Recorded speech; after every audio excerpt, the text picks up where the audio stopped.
Friends, मैं अभिषेक एक बार फिर से आपके अपने चैनल गुरुकुल शिक्षा पर हार्दिक अभिनंदन करता हूं। दोस्तों, जैसे कि हम एक्सरसाइज 1.1 और 1.2 कंप्लीट कर चुके हैं, अब हम एक्सरसाइज 1.3 की ओर बढ़ रहे हैं। ठीक है, 1.1 में हमने सारे नंबर्स के बारे में जाना, यूक्लिड डिवीज़न, लेमा, एल्गोरिथम वगैरह सब चीज़ें बड़े विस्तार से हमने पढ़ी।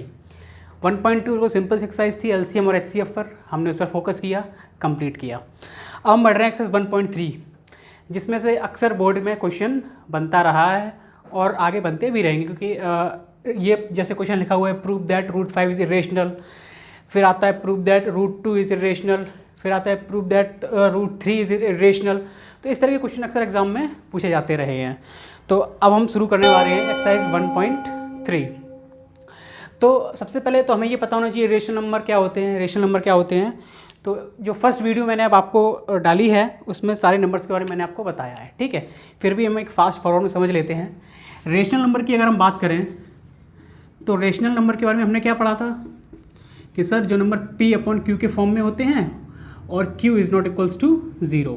ठीक, तो ये चीज़ हम यहीं रोक देते हैं, क्योंकि हमें इसके बारे में अभी नहीं पढ़ना। हमें पढ़ना है किसके बारे में है, इरेशनल नंबर्स के बारे में। किसके बारे में पढ़ना है, इरेशनल नंबर्स के बारे में। ठीक है, जिसको रेशनल के बारे में पढ़ना है वो फर्स्ट वीडियो में आप देख लीजिए, फर्स्ट में सारे नंबर्स के बारे में मैंने डिस्कशन किया है। तो वहाँ पूरी वीडियो केवल नंबर्स के ऊपर ही मैंने इसीलिए बनाई है ताकि आगे आपको दिक्कत ना हो। तो इरेशनल नंबर हमें पढ़ना है तो इसके बारे में थोड़ा सा हम जान लेते हैं। फर्स्ट पॉइंट मैंने आपको क्या बताया था, इसमें इरेशनल नंबर की पहचान क्या होती है, non terminating and non recurring, spelling पे मत जाना बच्चों, या नॉन रिपीटिंग। ठीक है, तो इसका मतलब क्या है कि कोई भी नंबर को अगर हम डिवाइड करना शुरू करते हैं तो डिवाइड करने के बाद मतलब पॉइंट के बाद वो कुछ भी आता है, ठीक है, लेकिन रिपीट नहीं होगा और ऐसे आता ही जाएगा। डॉट डॉट का मतलब ये आगे चलती ही रहेगी ट्रेंड, आगे ये नंबर आता ही जाएगा। ठीक है, ना तो वो टर्मिनेट होगा, यानी ना तो वो कटना खत्म होगा, पॉइंट के बाद कोई ना कोई नंबर आता रहेगा, नॉन रिकरिंग, ना तो वो रिपीट होगा। ठीक है, तो ये चीज़ें आगे चलती रहेंगी। सेकंड पॉइंट जो हमें ध्यान रखना है इसमें वो क्या है, स्क्वायर। ठीक है, या परफेक्ट स्क्वायर कह लें। जैसे रूट 2 है, ये एक रेशनल है, इरेशनल है, तो आप कहेंगे सर ये इरेशनल नंबर है। कहें क्यों, क्योंकि ये रूट 2 कोई परफेक्ट स्क्वायर नहीं बनाता है। ठीक है, रूट 3 इरेशनल नंबर है। लेकिन अगर हम बात करते हैं रूट 4, तो क्या ये इरेशनल नंबर है, नहीं है, ये एक रेशनल नंबर है। क्या नंबर है ये, रेशनल। क्यों, क्योंकि रूट 4 को हम क्या लिख सकते हैं, 2 लिख सकते हैं। ठीक है, कैसे लिख सकते हैं, क्योंकि रूट 4 जनरल अगर ऐसे लिखा है, ठीक है, तो रूट का मतलब यहाँ पे 2 रहता है, जो कि नहीं शो होता है। और जब इसको हम ओपन करते हैं तो 4 की पावर 1/2 आ जाती है। ठीक है, और 4 को हम क्या लिख सकते हैं, 2 की पावर 2, और ऊपर आ जाएगा 1/2। 2 से 2 कैंसिल आउट हो जाता है, तो क्या बचता है, 2 की पावर 1 यानी कि 2 आ गया। तो ये एक परफेक्ट स्क्वायर बना रहा है। ठीक है, रूट 25 की अगर हम बात करें तो ये क्या आएगा, 5 आएगा। ठीक है, तो ये सारे क्या नंबर हैं, ये सारे रेशनल नंबर हैं जिनको 1/1 रहेगा। ठीक है, तो ये P/Q के फॉर्म में आ गया, तो ये सारे रेशनल नंबर हैं। स्क्वायर इरेशनल वो होते हैं जो परफेक्ट स्क्वायर नहीं बनाते हैं। ठीक है, सेम यही कंडीशन आ जाती है क्यूब में। किसमें, क्यूब में अगर हम बात करते हैं तो क्यूब में क्या रहता है, जैसे रूट 27 है तो इसको, ये किसका क्यूब होता था आपका आंसर 3 का, तो ये भी एक रेशनल नंबर है, क्योंकि ये परफेक्ट क्यूब बना रहा है। ठीक है, लेकिन रूट 3 क्या है, इरेशनल है। तो ये सारी चीज़ें हम आगे पढ़ रहे होंगे, अभी हम इतना काफ़ी है हमारे लिए। ठीक है, थर्ड आती है बात पाई की। तो पाई की वैल्यू क्या होती है, तो आप कहेंगे सर पाई की वैल्यू 22/7 होती है। मैं कहूँगा नहीं होती बच्चा, ये अप्रॉक्स वैल्यू होती है पाई की। क्या होती है, अप्रॉक्स। ठीक है, एक्यूरेट वैल्यू हमें नहीं पता पाई की। पाई की अगर हम बात करें तो पाई को 3.14, आगे सारी नंबर चलते रहते हैं जो कि नॉन टर्मिनेटिंग होते हैं और नॉन रिपीटिंग होते हैं। तो जितना आप डिवाइड करते जाओगे वो आगे इतना बढ़ता ही जाएगा। ठीक है, जो 22/7 होती है ये एक रेशनल नंबर होता है जो कि पाई में अप्रॉक्स के तौर पे लिया गया है। अप्रॉक्स यानी लगभग। ठीक है, जो हमारी छोटी सी छोटी मतलब कोई भी छोटी कैलकुलेशन होती है वहाँ पे ये अप्लाई हो रहा होता है। ठीक है, चलिए इतनी चीज़ें समझ में आई। क्या समझ में आया हमारी, इरेशनल नंबर्स मैंने आपको समझाया। फर्स्ट क्या होता है, non terminating and non recurring या नॉन रिपीटिंग होता है, मतलब पॉइंट के बाद कैंसिल आउट नहीं होगा, कुछ का कुछ नंबर आता ही जाएगा। फिर मैंने स्क्वायर के बारे में बताया, परफेक्ट स्क्वायर जो होगा वो आपका रेशनल नंबर होगा और जो परफेक्ट स्क्वायर नहीं हो रहा होगा वो आपका इरेशनल नंबर होगा। यही सेम स्क्वायर वाली कंडीशन क्यूब में आती है। फिर मैंने पाई समझाया आपको, ठीक है। इतनी चीज़ें समझ में आई। अब हम बढ़ते हैं एक्सरसाइज की तरफ, देखते हैं हमारा फर्स्ट क्वेश्चन क्या कह रहा है। एक्सरसाइज 1.3 का फर्स्ट क्वेश्चन है, क्या कह रहा है, प्रूव दैट √5 इज इरेशनल। हमें ये चीज़ प्रूव करनी है कि √5 जो है वो एक क्या है, इरेशनल नंबर है, ठीक है। तो ये चीज़ प्रूव करने के लिए हमारा सीधा सा फंडा है कि हम इसको पहले रेशनल मान लेंगे। क्या मान लेंगे, रेशनल नंबर मान के हम इसको प्रूव करेंगे, ठीक है। अगर ये रेशनल आ जाती है तो ठीक है, और रेशनल नहीं आती है तो इसका मतलब क्या है, ये इरेशनल नंबर है, ठीक है। तो फर्स्ट हमारा जो स्टेटमेंट रहेगा वो कहेगा late assume, what assume, √5 is rational number, ठीक है। क्या माना मैंने कि √5 जो है वो क्या है, एक रेशनल नंबर है, ठीक है। अगर ये रेशनल नंबर है तो हम इसको किस फॉर्म में लिख सकते हैं, a/b। भाई कोई भी रेशनल नंबर होता है, ठीक है, तो वो किस फॉर्म में होता है, p/q के फॉर्म में होता है, where q is not equals to 0। तो ये कंडीशन होती है रेशनल नंबर की। तो वही p/q की जगह हमने a/b ले लिया, यानी कि √5 हमारा क्या है, कोई एक रेशनल नंबर है, हमने मान लिया ये चीज़, ठीक है। Where a and b are coprime, ठीक है। ए और बी क्या है, को प्राइम है। अब बात आई कि सर ये को प्राइम क्या होते हैं। तो को प्राइम क्या होते हैं ये आप समझ लीजिए। को प्राइम ऐसे नंबर्स होते हैं जिनका केवल एक ही फैक्टर होता है, या यूँ कह लीजिए केवल 1 ही उनका फैक्टर होता है। यानी ऐसे नंबर्स के जो जोड़े होते हैं उनका फैक्टर केवल 1 ही होता है। जैसे 2/3 लिखा हुआ है, ठीक है, ये किसी से कैंसिल आउट हो रहा है, नहीं हो रहा, केवल 1 से ही कैंसिल आउट हो रहा है। इसका मतलब ये क्या है, को प्राइम है।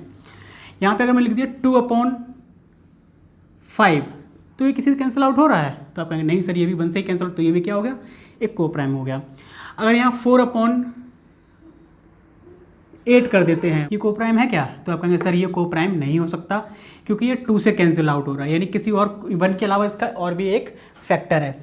मैं आपसे कहूँ कि 5/6 को प्राइम है, तो आप कहेंगे हाँ सर को प्राइम है क्योंकि ये किसी से कैंसिल आउट नहीं हो रहा होता है। तो ये होते हैं हमारे को प्राइम नंबर्स। समझ में आया सभी के, ठीक है। अब बेटा हम आगे बढ़ते हैं। यहाँ तक तो कहानी समझ में आई, यहाँ तक चीज़ों में कोई दिक्कत कि नहीं सर, कोई दिक्कत नहीं है, अच्छी बात है बेटा। तो अब हम क्या करते हैं, squaring both side, squaring both side. तो जो हमने इसका स्क्वायर किया √5 का होल स्क्वायर, इधर आ जाएगा a² / b²। स्क्वायर ओपन किया तो यहाँ क्या आ गया, 5 = a/b का स्क्वायर, ठीक है।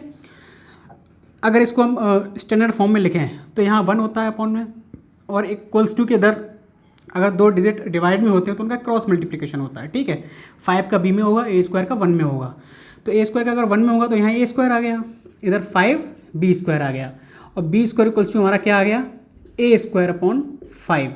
अब यहाँ पे एक चीज़, एक थ्योरम इम्प्लीमेंट होगी आपकी बुक में एक थ्योरम दे रखी है क्या, कि अगर कोई नंबर p² को डिवाइड करता है, ठीक है, या ऐसे मान लीजिए p² को अगर 2 डिवाइड करता है तो 2p को भी डिवाइड करेगा, ठीक है। ये एक थ्योरम है। इसको अगर समझने के लिए हम समझते हैं कि जैसे 2 अगर 2 को डिवाइड कर रहा है, कैंसिल आउट कर दिया 1 आ गया, तो 2 का स्क्वायर अगर हम करेंगे तो कितना आएगा, 4। तो ये भी 2 को डिवाइड कर रहा होगा, यानी 2 से डिवाइड हो रहा होगा, 2 2 या 4, ठीक है। जैसे 5/5 है, कैंसिल आउट हो रहा है, ठीक है, तो 5 का स्क्वायर करेंगे 25/5, तो ये भी 5 से कैंसिल आउट हो रहा होगा। इतनी सी थ्योरम में क्या है कि अगर कोई नंबर यानी कि 2 अगर p² को डिवाइड कर रहा होगा तो ये p को भी डिवाइड कर रहा होगा। तो यही स्टेटमेंट हम यहाँ लिखेंगे, क्या, a² इज डिविजिबल बाई 5, ठीक है। Then a is also divisible by 5, bracket में हम लिख लेंगे बाई थ्योरम, ठीक है। यहाँ तक चीज़ें समझ में आई हमें। अब कहानी हम आगे बढ़ाते हैं। (5) आ गया, जिसमें हमने एक थ्योरम लगाई। क्या थ्योरम थी हमारी, कि a² is divisible by 5, a² जो 5 से डिविजिबल है, then a is also divisible by 5, तो a भी 5 से डिवाइड हो रहा होगा। ये थ्योरम यहाँ एग्जाम्पल से मैंने समझी, ठीक है। अब आगे स्टेटमेंट बढ़ाते हैं। तो भाई a ऑल्सो डिविजिबल बाई 5, ए भी 5 से डिवाइड हो रहा है, तो डिवाइड होने के बाद कोई ना कोई नंबर दे रहा होगा सी, ठीक है, where C is any integer, C कोई इंटीजर है, ठीक है। तो यहाँ तक कहानी समझ में आई। अब हम आगे बढ़ते हैं, आगे क्या कह रहा है, a/5 इक्वल्स टू सी, ठीक है भाई, यहाँ 1 हो गया, क्रॉस मल्टीप्लिकेशन अगर हम करेंगे तो a इक्वल्स टू कितना आ गया हमारा 5c, a इक्वल्स टू कितना आ गया 5c। तो a की वैल्यू जो हमारी 5c आई है इसको हम यहाँ पुट कर देंगे, ठीक है, a की वैल्यू यहाँ पुट कर देंगे, तो वही क्या आता है हमारा b square equals to 5c का होल स्क्वायर अपॉन में 5 आ गया। क्या किया मैंने इस स्टेप में मैंने क्या किया, मैंने ये किया कि a की जो वैल्यू हमारी आई वो यहाँ पे हमने a की जगह पुट कर दी।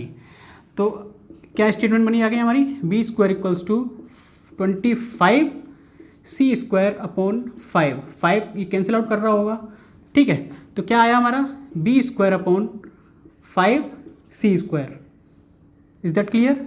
Now c square equals to b square upon 5, ये स्टेटमेंट आई। क्या आई कि b स्क्वायर अपॉन 5। नाउ अब हम यहाँ क्या लिखेंगे, now we can say that what a square is divisible by a square divisible by 5 यहाँ पे हो रहा था, तो b square is divisible by 5 यहाँ पे हो रहा है। क्या लिखेंगे, b square is divisible by 5, then b is also divisible by 5। तो हमने क्या एजम्पशन किया था, हमने क्या कहा था भाई √5 a/b के इक्वल है, जो a और b क्या है, को प्राइम है, ठीक है, जिनका केवल एक ही फैक्टर होगा। लेकिन यहाँ पर तो दो फैक्टर आ रहे हैं भाई, 5 जो है वो हमारा a स्क्वायर को भी डिवाइड कर रहा है, 5 है हमारा b स्क्वायर को भी डिवाइड कर रहा है, मतलब कह सकते हैं कि 5 a को भी डिवाइड कर रहा है और 5 b को भी डिवाइड कर रहा है। तो हमारी एजम्पशन क्या थी, जो हमने माना था, जो हमने एज्यूम किया था, वो हमारा क्या है, गलत आ रहा है। तो ये नंबर को प्राइम नहीं है, ठीक है, को प्राइम नहीं है, तो फिर ये क्या हो गए आपके इरेशनल हो गए नंबर, क्या हो गए इरेशनल। तो यहाँ पे हम एक स्टेटमेंट जो हमारी दे रखी है हम क्या लिखेंगे उसमें, नाउ दिस स्टेटमेंट कॉन्ट्राडिक्ट, यानी कि आपस में ये क्या हो रही है, कॉन्ट्राडिक्ट हो रही हैं, ये सही नहीं है। तो हम क्या कह सकते हैं, √5 इज इरेशनल नंबर, क्या इरेशनल नंबर है, ये हमारा क्या हो गया, हेंस प्रूव्ड। यहाँ पे जो भी थ्योरी है, जो भी आपको लिखने के लिए आपके टीचर आपको बताते हैं वो थ्योरी आपको लिखनी है, या बुक में जो एग्जांपल दे रखा है √2 प्रूव करने के लिए वहाँ पे थ्योरी है वो आप लिख सकते हैं, ठीक है। एक तरह से मैंने क्वेश्चन को पूरा समझा दिया है आपको, कुछ भी इसमें अब नहीं बचा है, तो आप इसको अच्छे से प्रैक्टिस करिए। ऐसे ही क्वेश्चन आगे दे रखे हैं एग्जाम्पल में भी, और इसी में से कोई ना कोई क्वेश्चन आपको एग्जाम में मिल जाएगा। बस थोड़ा थ्योरी का ध्यान रखिए, लास्ट में क्या लिखना है, स्टार्टिंग में क्या लिखना है, बाकी करने का तरीका यही है। चलिए देखते हैं क्वेश्चन नंबर 2 क्या कह रहा है। एक्सरसाइज 1.3 का सेकंड क्वेश्चन है कि प्रूव दैट 3 + 2 √5 इरेशनल। तो वही एक स्टेटमेंट जो हमें सभी में करनी है या सभी में लिखनी है, जो भी इस टाइप के क्वेश्चन आते हैं, कि 3 + 2 √5 इज़ रेशनल नंबर, क्या है, रेशनल नंबर है। ये हमने क्या किया है, एज्यूम किया है, लेट एज्यूम, बाकी स्टेटमेंट आप लिख लेना अपनी, ठीक है। तो अगर हमने इसको रेशनल नंबर माना तो ये किसके इक्वल होगा, तो आप कहेंगे 3 √5 अपॉन p/q के इक्वल होगा, ठीक है। कोई भी नंबर हम ले सकते हैं, a/b, z/c, कुछ भी ले सकते हैं, तो p/q के इक्वल होगा। तो इसको हम स्क्वायर नहीं करेंगे, वहाँ पर जो सिंगल √2 √5 इसको प्रूफ करना होता है वहाँ पे हम स्क्वायर कर रहे होते थे, लेकिन यहाँ पे स्क्वायर नहीं करेंगे। इसको सॉल्व करने का तरीका क्या है, छोटा सा क्वेश्चन है। हमने क्या किया, 2 √5 जब ये इस साइड जाएगा इक्वल्स टू इधर जाएगा तो ये माइनस का हो जाएगा, p/q -3, ठीक है। √5 यहाँ पे कोई नंबर अगर मल्टीप्लाई में है तो यहाँ पे कहाँ पे अगर इक्वल्स टू की उस साइड जाती है तो ये डिवाइड में हो जाती है, यानी कि दोनों को ये डिवाइड करेगी, p/q -3, ठीक है। √5 इक्वल्स टू p/2q -3/2। तो ये स्टेटमेंट हमारा आया। यहाँ से हम क्या देख रहे हैं कि √5 जो है वो p/2q -3/2 के इक्वल है, जो कि एक p/q की फॉर्म बनाती है। तो जो नंबर p/q की फॉर्म बनाते हैं वो क्या नंबर होते हैं, हमारे रेशनल नंबर होते हैं। क्या होते हैं, रेशनल नंबर होते हैं। तो यहाँ पे एक स्टेटमेंट हम ये लिखेंगे कि √5 यानी कि √5 को according this statement √5 is rational number because it is equals to this, but we know that what we know that कि √5 is irrational. So both statement contradict each other, यानी कि दोनों स्टेटमेंट एक दूसरे को कॉन्ट्राडिक्ट कर रहे हैं, ठीक है। तो इसका मतलब क्या है कि √5 क्या है, इरेशनल नंबर है। तो √5 क्या इरेशनल नंबर है। हैंस वी प्रूव्ड, क्या प्रूव किया हमने कि this number is also irrational number. ठीक है। जो स्टेटमेंट जो होगी वो आपके टीचर जैसे आपको लिखवाएं वो आपको लिखनी है, बाकी करने का मेथड यही है। ठीक है, उम्मीद करता हूँ समझ में आया। क्वेश्चन नंबर 3 हमारा क्या कह रहा है, प्रूव दैट 1/√2 इज इरेशनल। इसमें 2 पार्ट और हैं, वो आपको खुद करने हैं। ठीक है, एक पार्ट मैं समझा दे रहा हूँ। सेम क्वेश्चन का सेम पैटर्न है। फर्स्ट क्वेश्चन मैंने आपको कराया, उस टाइप के क्वेश्चन का अलग पैटर्न है। सेकंड क्वेश्चन मैंने कराया, उसका थोड़ा सा अलग है। थर्ड है सेम सेकंड वाले क्वेश्चन की तरह हम करेंगे इसको। फर्स्ट हमारा क्या होता है statement, late assume, what assume 1/√2 is rational number. ठीक है, यहाँ तक समझ में आया। अगर ये रेशनल है तो ये किसके इक्वल होगा, इक्वल्स टू P/Q के। क्रॉस मल्टीप्लिकेशन हम करेंगे तो हमारा आएगा √2 इक्वल्स टू Q/P। बस इसके आगे सॉल्व नहीं हो रहा है। ठीक है, तो हम क्या कह सकते हैं कि ये नंबर इंटीजर्स हैं, ये P/Q के फॉर्म में लिखा हुआ है। ठीक है, ये एक फॉर्म है, अपॉन में है, तो इसका मतलब क्या है, ये क्या है, एक रेशनल नंबर है। क्या है, रेशनल नंबर है। ठीक है, अगर ये रेशनल नंबर है तो इक्वल के ये, तो ये भी रेशनल नंबर हुआ √2। तो सबसे पहले हम क्या लिखेंगे, √2 is rational number from above statement, but we know that √2 is irrational number. So these statement contradict each other. तो ये दोनों स्टेटमेंट आपस में क्या हो रहे हैं, कॉन्ट्राडिक्ट कर रहे हैं। तो जो हमने माना है, जो हमने एज्यूम किया है, तो वो क्या हो गया, हमारा गलत हो गया। तो हम क्या कह सकते हैं, 1/√2 इज इरेशनल, हेंस प्रूव्ड। तो इस तरह के स्टेटमेंट लिख के हम इन सबको प्रूफ कर रहे होंगे। ठीक है, तो बिल्कुल सिंपल से थे और बिल्कुल सिंपल से मैंने आपको समझाया है। ठीक है, हम आगे बढ़ेंगे अपनी एक्सरसाइज 1.4 की और अगले वीडियो में। तब तक इन सारे क्वेश्चंस की आप प्रैक्टिस कर लीजिए। जब अच्छे से आप प्रैक्टिस कर लेंगे तो प्राइम, को प्राइम, कंपोजिट, ये सारे नंबर आपको आ रहे होंगे, तो आप ये सारे क्वेश्चंस को सिंपली सॉल्व कर पा रहे होंगे। ठीक है, मैंने आपको कराया √5 प्रूफ करिए, आपका होमवर्क है, आपको ये प्रूफ करने हैं। √2 एक इरेशनल नंबर है।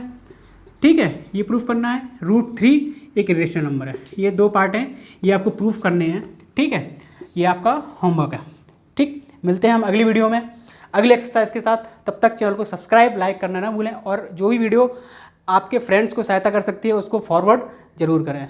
ठीक है, thank you and have a nice day.